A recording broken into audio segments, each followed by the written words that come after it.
Hello, and welcome back to another episode of Stylist Soul Tribe Conversations. I'm your host, Lisa Huff, and today we have an incredible guest who reached out to me after I made my 6-month podcast anniversary post on Instagram, and I said that I wanted to form some new connections and have some new people on the podcast. She has been in the industry for over 25 years. She's a seasoned professional with deep expertise in the booth rental salon model, and she's here to share her knowledge and expertise with us. Please join me in welcoming the founder of Startup Stylists, a coach for transforming stylists into confident booth renters and salon owners, Lee Spencer. Thank you so much for joining us today, Lee. Thank you. I'm very excited. Awesome. Okay, so I know we've kind of known each other in passing lightly through the years. You were in Thrivers. We connected Yes. with Thrivers Live in the past, so we kind of know each other, but I don't know Lee very much. So you guys are going to hear me getting to know her in real time. We were chatting a little bit before I hit record, just kind of going over our talking points and stuff like that. But why don't you just kind of introduce yourself a little bit, Lee? Go back as far as what feels relevant. Tell us a bit of your story, what got you into the industry, and specifically what got you into booth rental and made you so passionate about that. Okay. Well, the story is kind of crazy because I was 18 years old. Okay. I was a waitress server in high school. My parents dropped out of high school and were on their own businesses. And I had a friend who said to me, "What are you going to do now when you graduate?" I'm like, "I don't know." She says, "Well, I'm going to beauty school." And I said, "Oh my God, I love doing my hair and makeup. I'm going to go too." Yeah. So I graduated in May. I went to a private school in May. I graduated in December. Wow. And that started my journey and I loved it. And I should also say I have ADD. So school was it was not Challenging. great. Yeah. Yes, very Yeah. challenging. I think all of us can relate to that. Yeah. And for some reason, cosmetology school just did something for me. I love that. And yeah, so then that started my journey, and in the day back where you didn't really have a way to connect with clients, it took 5 years to build a clientele. Wow. And you had to hope and pray. And what Nobody year was this? I know you said you've been in the industry 84, for 25 years. 84. Okay. No, Wow. I've been in the booth rental industry for 25. Okay. I've been doing hair for 40. This is my 40th anniversary. Incredible. Wow. Amazing. So I literally just started, feeding off of people to get clients. And I have a huge family. I'm Greek and Italian. So all my clients were my family. You're like, Lee's doing hair. Everybody go see her. I love that. So then, fast forward, started doing really well. And I think I think I connect well with guests. I am drawn to them and I feel that we have great communication. Yeah. So I started searching around for a new place to work because the place. What year was this? When was the search? When did the search start? This was in the 90s. Okay. So because my kids were probably around 5 or something like that. So it was in the 90s. And I found a place and I went to have an interview with them and they rented stations. And I never heard of this. I didn't really, know much about it. This was new. Yeah. Very new. And she says to me, "How much do you bring in a week?" And I said, "Well, the best week I had was $1,200. Yeah. Wow. And she said, "Wow." She goes, "You'll do really good." Yeah. I said, "Okay." So do you remember what your commission split was before you went booth rental? 50-50. Okay. Yeah. Which was great. Yeah. It was great. But this is going back into, 80s and 90s. Yeah. They didn't take out product cost. They didn't take out they didn't take out anything. It was 50-50. Wow. And to be honest with you, it was pretty good. Yeah. I was able to, do something for myself a little bit. And then when I went into rental, I think what happened was the ladies who were the landlords, they also did hair. And they really brought on a sense of professionalism. And if they didn't like something, we had leases. But it was very much like a system. Yeah. The way we paid shampoo help, everybody chipped in together. The way everybody chipped in, it was like a system, but you were your own business. Love that. So about 8 or 9, 10 years into that, I worked a lot, and the owners came up to me and they said, "Lee, we want to retire. Wow. And we want to know if you would buy us out." Wow. How old were you at that time? Oh, in my 30s. Was that like an answered prayer, or were you like, "Oh my God, I never even thought of that"? No, I always thought of going on my own, but I would never want to rent space because I had already owned a building. I love real estate, by the way. Oh, okay. I had about 7 houses. I love, moving around. And Amazing. my sister and I had owned a building that was in the center of town of Richfield, Ohio. Yeah. And it was a commercial building, historical building. And I bought it with her and we had to rent it out. So when the owners approached me, I was automatically thinking, I'm not going to rent space from them. I'm going to go into my own place. Yeah. Because they did not offer space for booth rental then. You had to get a brick and mortar building. You had to be out and spend $2,000, $3,000, $4,000 a month on rent. Did they own the building or were they just No. trying to sell you the business? Okay. They And then you were going to take over the business. lease. Okay. Interesting. Right. But what's really more interesting is our leases were week to week, which mean nothing. Yeah. That means nothing when you're in business because leases. I mean, I've heard month to month, week to week is wild. Yes. And that's what really started my journey with teaching stylists, because week to week brings no value to your business. You need trying to sell it. It's like, yeah, here's this business you can buy, and next week everything can be gone.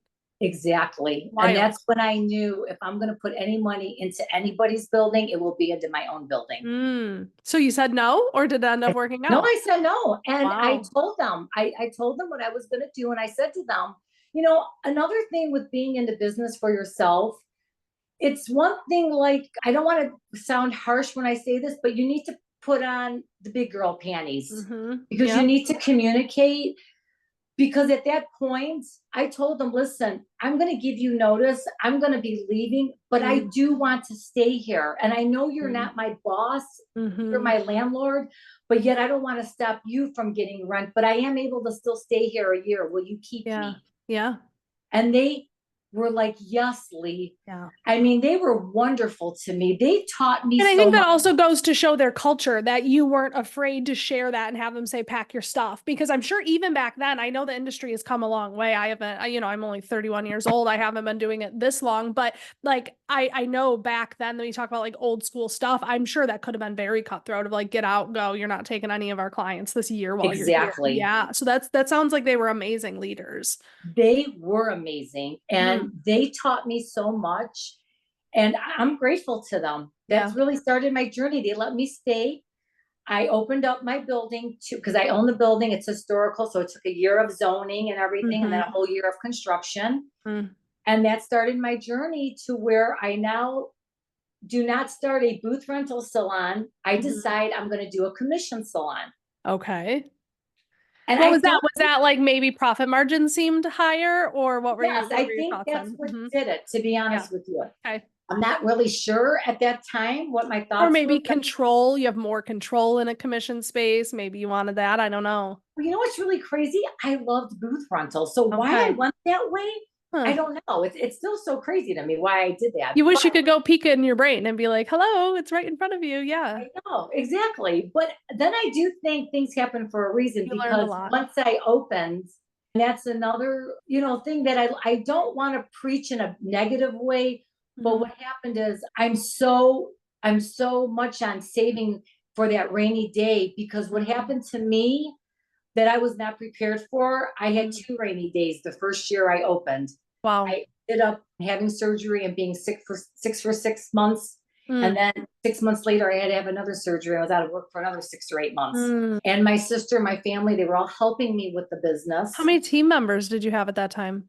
We had 15 stylists. Wow. Oh my. Oh, yeah. Okay. We had 15 stylists that you're eating. And this is my first year. And wait, I'm booked solid behind the chair 6 days. Oh my. So I was overwhelmed, but yet I just said, you know what? I'm going to make the whole salon booth rental. I'm going to teach them how to do it, because I'm afraid if I can't be there to lead like I have been, we're going to end up not in a good space. I don't know if you remember it that clearly, because obviously a lot of time has passed from that. Was that in between surgeries and leaves, or like when did you realize? Because that had to have been so scary at the moment of like, I have all of this on my plate. I have all these people counting on me. I have this payroll I have to make. I need to lead all of these people. I'm not going to be around. Do you remember? Like, did you do it when you found out the first surgery? Did you do it midway through? Okay, we can't sustain this. Did you do it after? How did that play out? Right after the first surgery, I was planting the seed, but it wasn't until the second surgery, because when you open a new business, because I was commissioned, you're like the way taxes work, it was like I had a whole year. Then I Okay. ended up with a $36,000 payroll tax bill. Oh my goodness. Yes. And my heart drops now when I think about it. Yeah, talk about like a pivotal core memory. You learned a lot That's that what time. happened when I said, no, I'm going to Mm. make this booth rental. It's just too much. I It think I wasn't was, sustainable. Yeah. and I was sick. I was sick for, almost 2 years of this Mm, business being opened. mm. So that's when it happened. It's somewhere in between that second surgery. And And how did your 15 girls respond to that shift? And like, how did you navigate that transition? so it was interesting because because we were so tight knit. Mm-hmm. I was like, you guys, I promise, please trust me. Trust Yeah. me. I'm not going to let you fail. I was Mm, begging. yeah. But I think because they knew me for that, They knew your heart. I think Mm-hmm. they did. And they knew Yeah. my family always showed up to help. And, Mm, even though, and it was just a tough time trying to figure it all out. yeah. And I will tell you this, they did all transform into booth rental. And it was the best experience because they have, even till this day, just always thank me for showing them. And I How to feel be proud about independent like that. Mm, I love that. Organic. It just yeah. happened so organically. And it had Yeah. to happen because I would not be in business. I would be out of business, Mm, which is very scary. And if I didn't have $36,000 to pay that's where it all no starts. kidding. Yeah. Because what happens is these unexpected things pop up. Mm-hmm. And then you're grasping, how am I going to get this money? How am I going to get that money? And that's when work is not fun anymore. Yeah. And there was Yeah. many years where I struggled and I wanted to Mm-hmm. sell my salon. Mm-hmm. And I feel that a lot of stylists do struggle with this. Mm, They yeah. see the shiny, blingy object of owning a salon, and it Mm-hmm. is rewarding. It's Mm-hmm. wonderful, but Mm-hmm. it's more wonderful if you have a little more of a, a safeguard, a little Yeah. more, to have your ducks Totally. in a row just a little bit.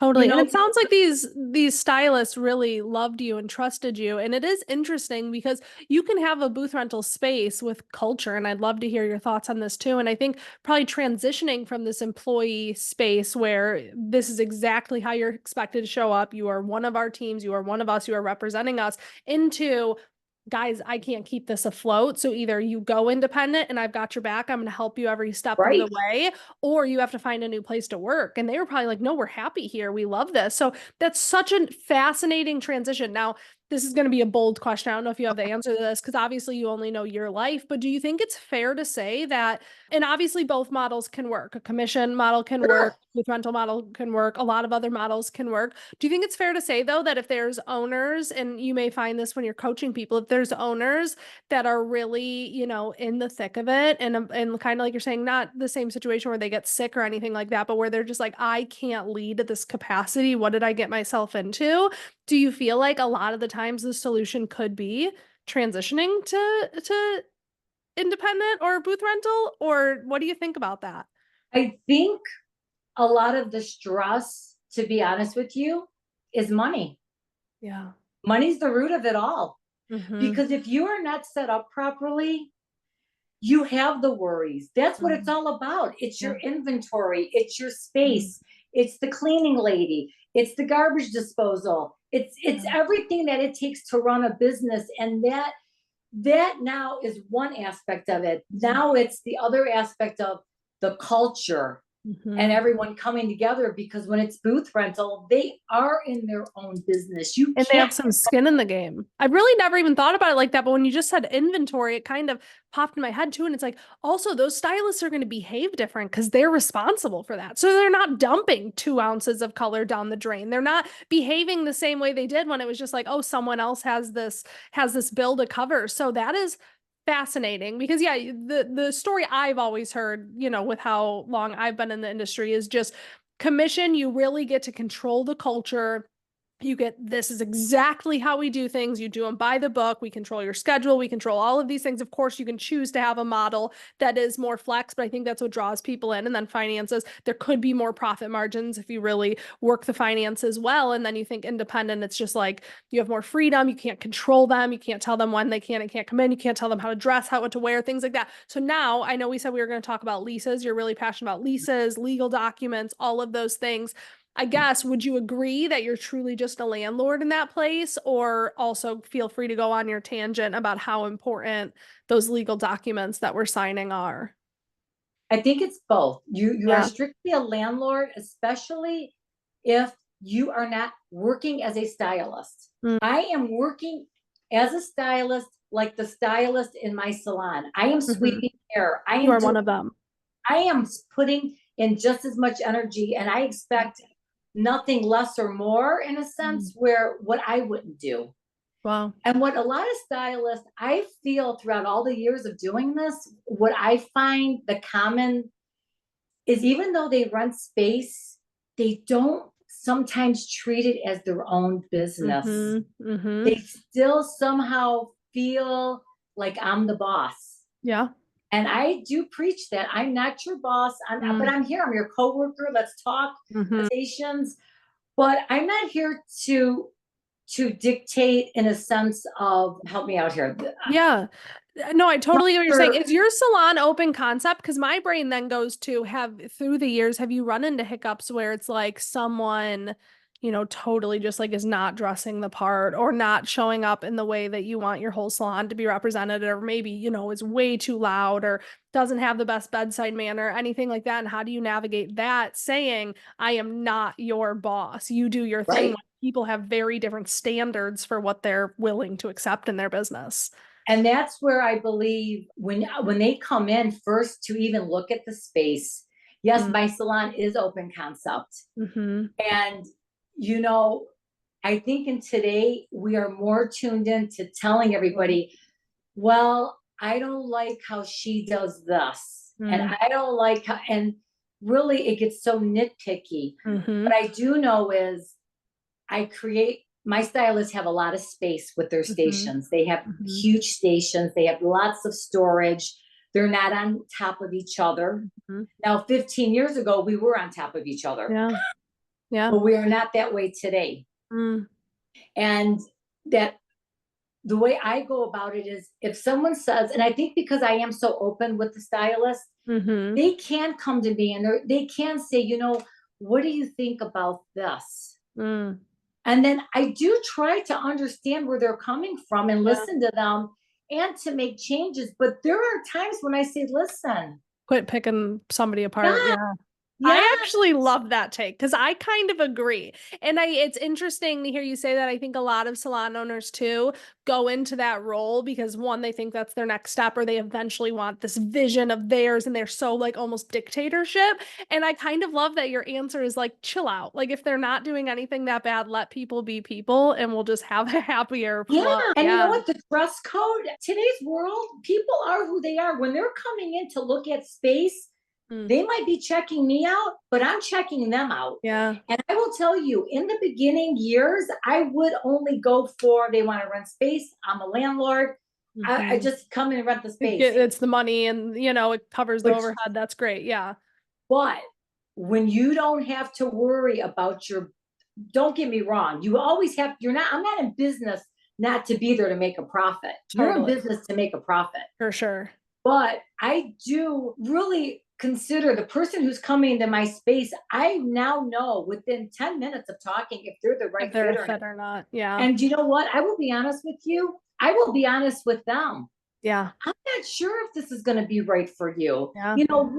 Maybe if she's, I don't know, I'm just going to say 18 or 20 years old, and everybody in my salon is 38 to 50. I don't want you to feel like you're with a bunch of, older women or stylists that, so I will not be shy to tell them, Wow. I don't think this is good. And I'm Or, sure that comes with experience. What would you say to somebody who's a newer owner in a booth rental position and they're having a hard time navigating if their intuition is just being fearful because this is new or if someone's actually not a good fit? Like what kind of advice would you give somebody in that? Because you've gotten to the point where you know and you're confident enough and have shared with enough grace to just say it. But what if somebody's like, oh gosh, should I go for it? There was a couple red flags, but there was some green flags. Like, what's the right move? well, I will be okay. So on that take also, I will be honest, as Sarah's saying, the first 10 minutes, you might have that gut feeling, but you truly do not know someone till you work with them. Yeah. Yeah. And I hear this over and over and over. And until you work side by side, see how they are with their clients, see how they are in the salon, see how they're interacting with all the other stylists. Yeah. That shows you who a person is. And you will never know that till you work with them. It's like when It's you almost like in a relationship, like you can yes, love dating someone and then you move in and you're like, oh, just kidding, we're not a good fit. Yeah. you get that first vibe of, oh my God, I love this person. They're going to be Mm, great. Then they come in and I hate to say it, but it's a shit show. yeah. And so, no, you have to, and that goes back to the lease too. If you even feel like you are hesitant, but you still want to try it, you Hmm. can put in the lease. People don't want to be leaving salons all the time, but hey, listen, if Totally. this doesn't work in 90 days, if you're not happy or I'm not happy, Yeah. there's so many ways to navigate with this lease to make Okay, it work. let's go like deep into leases. Tell me, because we touched upon that before we hit record. You put that in some of your talking points when you first reached out to me. So like what do people need to know when they come to leases? What are the misconceptions? Go deep on leases. The first misconception is people think it's just a piece of paper and that Hmm. they're not legally binded. Yeah. That's the first misconception. Hmm. The second is you when you go into something and sign a legal document, you want to know exactly the hours of operation. My salon, no one can be in there on Sundays because whether it's cleaning or I need to go in and paint or whatever it has to be done, I don't want to have to worry about or a hair show, whatever. Yeah. I don't have to worry about people are working because I they love are that. in their own business and you need to let them run their own business. Yeah. And so you need to have the hours of operation that leasee can enter that building. You also need to know an exit plan. My stylists have to give a 90-day written notice. If they do Hmm. not give a 90-day written notice before their term ends, it rolls over for Yeah. another 2, 3, or 4 or 5 years, Wow. however they sign. I don't even take anybody under a 2-year lease. And listen, that is for two reasons. One is I have a business. Hmm. If you want to ever sell your business, there is no value without a lease. If Mm. I ever need to get a loan for an addition or to expand or whatever I want to do, You there need to is be able to no count on that. Hmm. exactly. But not only is it good for the owner, it is just as good for the stylist. The stylists don't Have that realize without a security. lease, you can be tossed out tomorrow. Yeah. I Without, feel like, correct me if I'm wrong, you told me this, I think, before we hit record. Tell this story about how your old salon, you realized, did you just say that just now? yes, When to no, me, no, no. that before we hit So, record. so before we hit record, so Okay, what so say that happened is again. Sorry. I booth rented for about 10 years prior to opening my salon. Mm-hmm. I never had intentions of opening my salon ever. What Mm-hmm. happened was I would have been there for till probably the day I die. I loved it. Yeah. Yeah.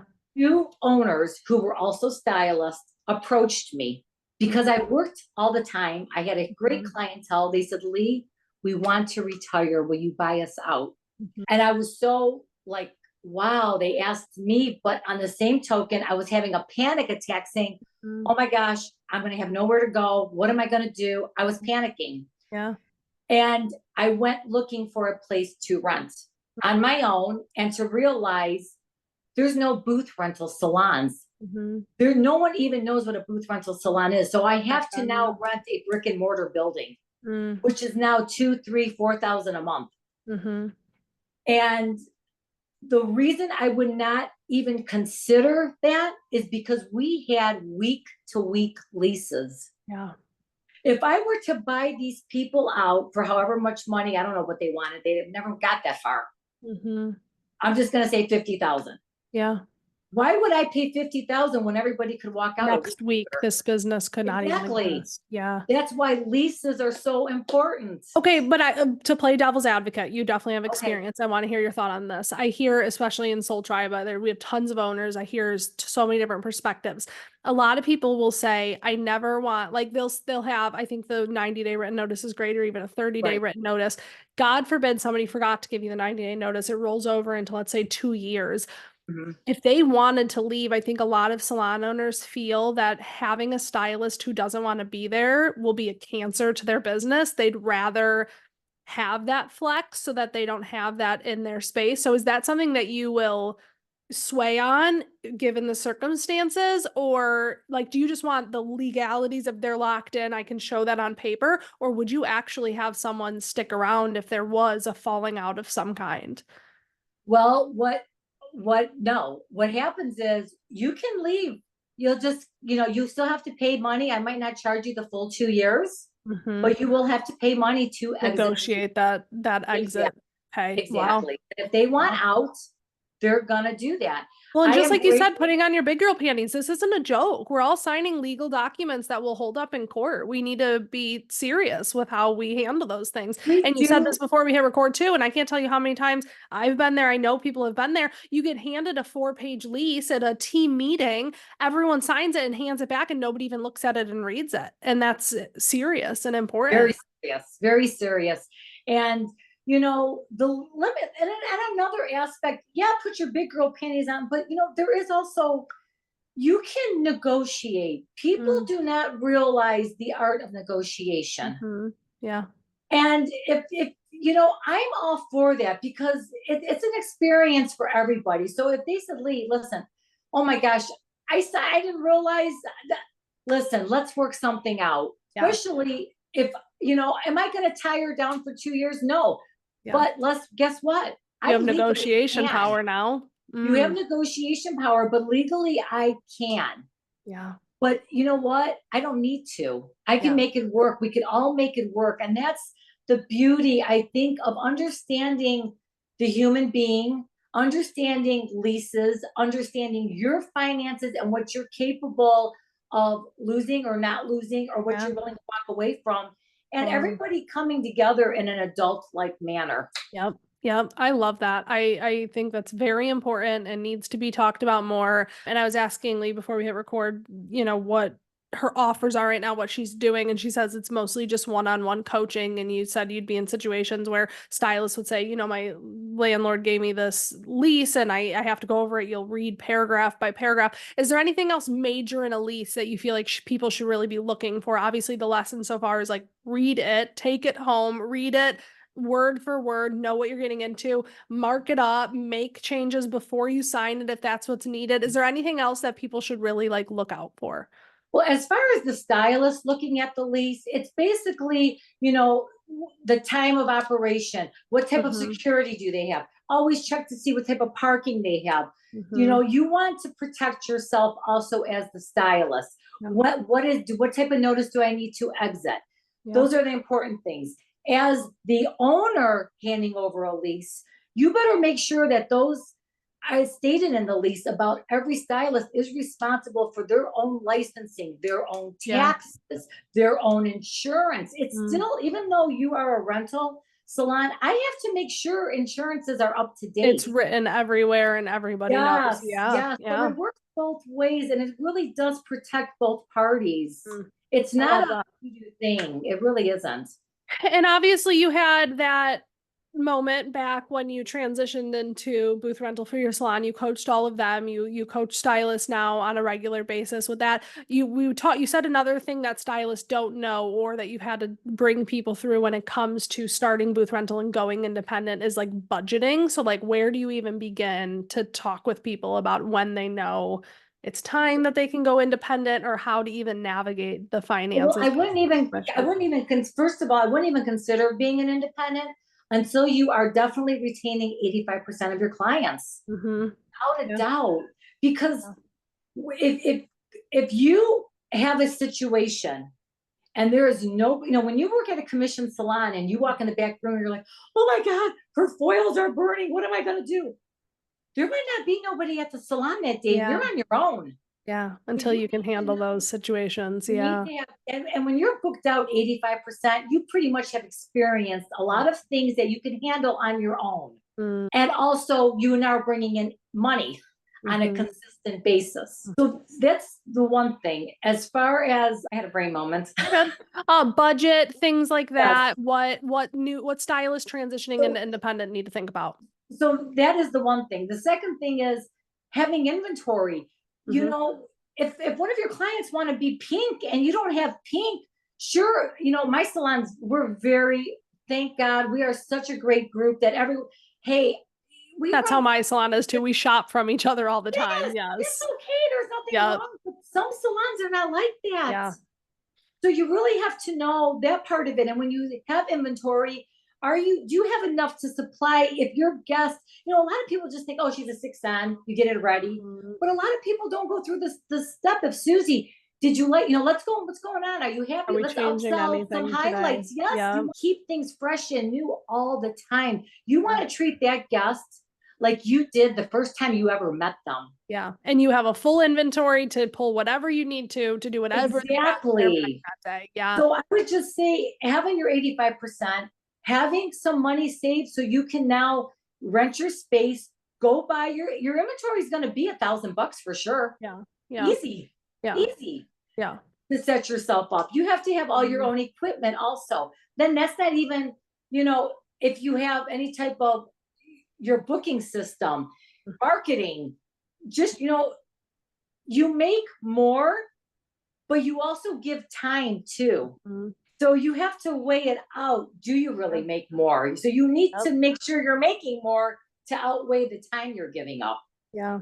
And that's such a hard jump to make because even as you're saying that, it's almost kind of scary. And I can just imagine stylists must be like, oh, shoot, I'm not ready yet. But as somebody who's also independent and oh my God, my journey to go into independent transformed the trajectory of my entire life. Like I went from a commission Walmart salon to a studio to where I am today. So like it's such a fine line of knowing when to take that jump and to take that risk. And those tips, while we have to know them, we have to know the truth, we have to be buckled up and prepared.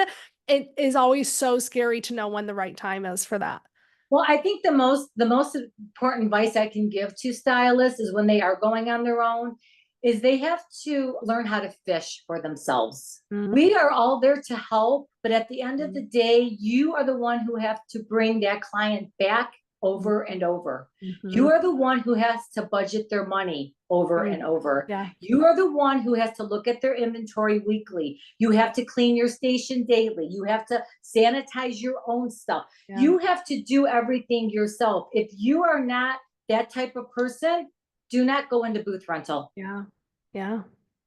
What percentage of people would you say that you coach and that you run into is that the right move for? And like, because it's also, I think a lot of people also get sucked into the, story or the idea of like, that's the next step eventually. But I know plenty of people that are very content in their commission space. And if the salon owner has it set up right, there really is no glass ceiling there and they feel really good about that. So like, what percentage of people would you say that come to you for coaching, like it is the right move and it's time for them?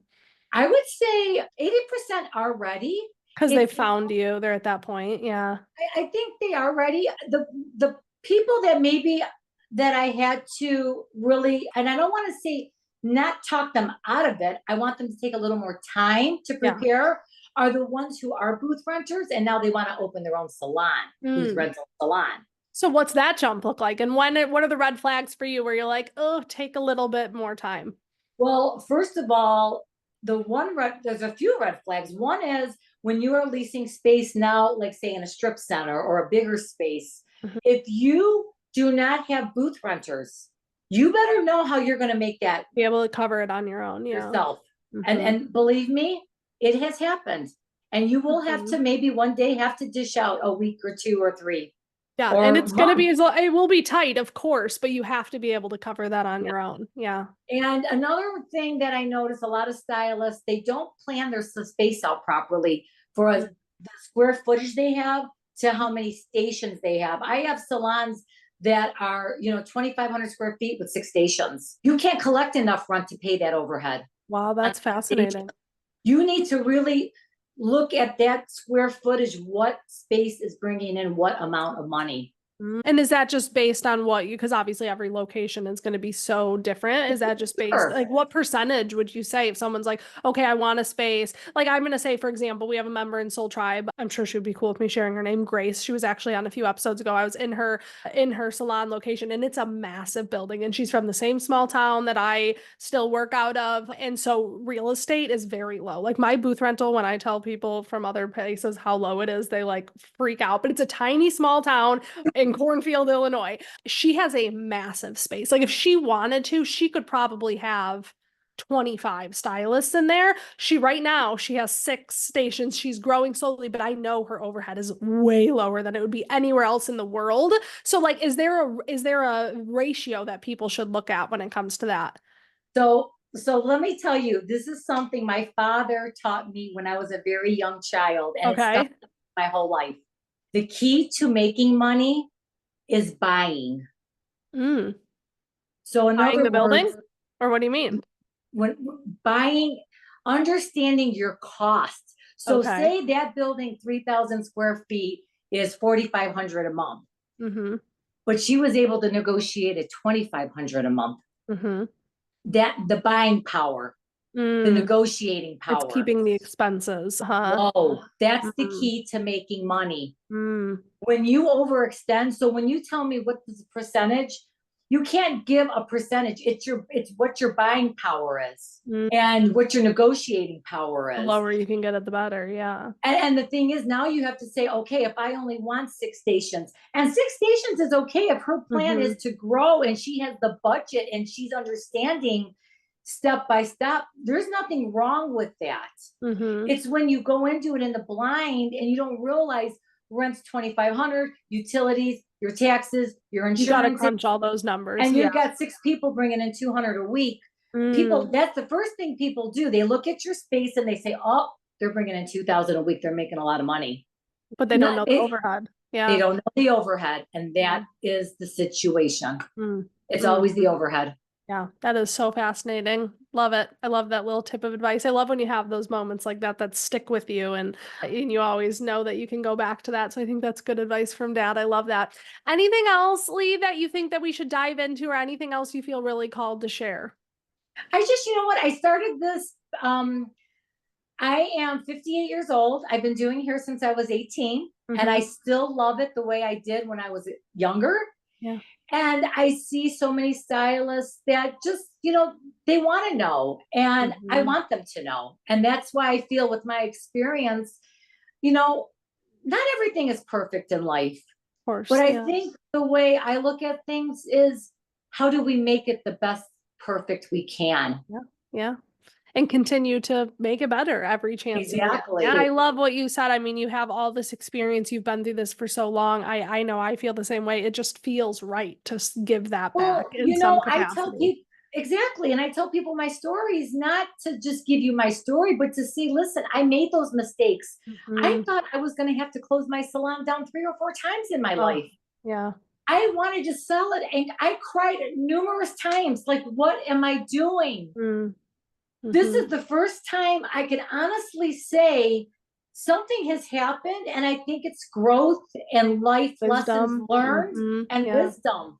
And that's why I feel like, I might not have all the answers, but I'm going to have more than the person just starting out. So let me help you. Let me help you and guide you. Well, and even going back to that comment you made about you can tell in 10 minutes if someone's the right fit, and you have the bravery to just say it in the moment if they are. Like, there's just something that comes with life experience and doing something again and again and again and again. And now when a stylist deals with something that feels so scary, so emotionally charged up in the moment, you're like, I've been through this 15 times. You're good. Breathe. You're going to survive. You're going to get through it. So I would love to know now, out of curiosity, like, what is your next move? Do you plan to sell the salon one day? I know I hate when people like ask me future questions too, because you never know, and you don't know if you should say something like that that's recorded, but like, what do you think is your plan? So I'll be honest with you. I actually have always was like in the back of my mind, oh my God, what am I doing? What am I doing? For the first time, like probably in the last several years,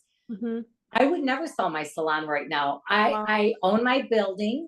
Just out of curiosity? Yes, I do. Incredible. Yes.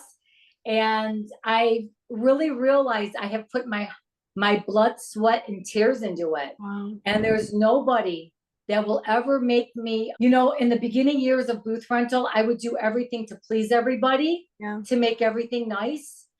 And I know what I bring to the table, and I know I'm a Oh, very yeah. fair person, and I have compassion. And if you have a hardship, I will work with you. Yeah. And I know that about me. So I expect the same. And so now my vision is to really just coach, maybe do hair a couple days a week. I love it, but I have, you know, my hand, my shoulder, my hip, Totally. Yep. and I still love it. I wish I could really powerhouse 6 days a week still, because I would. Yeah. But the reality is, I love coaching. I love the stylist at my salon. I love my clients. And no, selling it is not even in the Amazing. option of my brain right now. Amazing. That's incredible. And I'm just so grateful that we've connected now, because now I even know you don't be surprised if you get a random voice memo from me one day wanting to pick your brain. Because there's even been times that I've considered a commercial property and stuff like that. And that's a scary jump to get into too. But eventually you have to start Well, expanding into you that do. portfolio. Yeah. You do have to start expanding, but you have to expand. You have to have a plan. You Mm. know, I never had a plan. My life was constantly on the whim. You know, I have the Yeah. ADD. Yeah, let's do it. Yeah, let's Yeah. do it. And Next then opportunity presents itself, run with it. Yeah. and that's not, and thank God I've had the support of my family Mm-hmm. to really say, yeah, you could do this. But you know, it's a lot of work. I've worked my butt off. Mm-hmm. And people think, as far as working and having your own business, you work. I hate when everyone, I know we want to work the dream schedule. We want to do all the dream things. But the reality is, you have a business to run, and you have Totally. stylists that you have to make time for that business. And Mm-hmm. you only get what you put into it. So if you Yeah. give 100 in life, you will get 100 back. Yeah. If you only give 10% to your business, that's all you're going to get Yeah. back. Mm-hmm. Yeah. I and agree. and you have to, you know, so when you go into these big buildings and everything, you have to realize, if you're going to invest 50,000, 100,000, whatever it is, Mm-hmm. and you have a 5 year lease, you Mm-hmm. really don't have a 5 year lease, because 99.9, you're not going to be out in 5. Your investment's too high. You have to sign Mm-hmm. again. Mm. So Yeah. you have to think. And And eventually, after so many 5-year leases, you could have owned the building by that point. Yeah. exactly. Wow. Mm-hmm. Exactly. So I'm not here to discourage. I'm here to Yeah. make you think a little bit and just plan a little bit differently. Mm. And like I said, everything's negotiable. You can Yeah. go into these places and say, hey, listen, Yeah. you know, the market's hot with real estate now. So this is Mm. not great negotiating for, Yeah. you know, it's just everything's very high right now. Totally. Yeah. People are paying premium prices. Definitely more of a seller's market still, but that changes, and you've seen over the years how that changes. I've even just we just sold a house and bought another house and had so much equity in our last house because we bought it right at COVID, and it's wild to watch the market fluctuate. But you know, it's going to go up, it's going to come down, it's going to go up, it's going to come down, and you just roll with it. Yeah. And you said the key thing, you bought it right. And that goes back Mhm. to, it's not selling, it's buying. I love that. That's a good note to add on from that. So That that's is where I'm going incredible. with it. That's the Love key to that. the whole thing. That's amazing. Well, thank you for sharing all of this wisdom. I will link your Instagram, anything. I mean, you can send me anything you want me to link in I the show notes. usually Does just, that sound good? everyone that reaches me through Instagram. Yeah, I do private coaching, and I would even do some group coaching. It depends if it's a whole salon. I have Totally. taken whole salons that were transitioning from commission to booth Brilliant. rental. And that's not always a good fit either. And I will, you know, that might not be good for you. And I try Yeah. to show the pros and cons to that. So yeah, any way I can help, I'm here. Amazing. So Lee's an open book. I will put all of your information in the show notes. Thank you so much again for reaching out. Thank you for taking the time. Thank you everybody for listening. I am so grateful for all of you, and I will talk to you all next week. Bye. Thank you.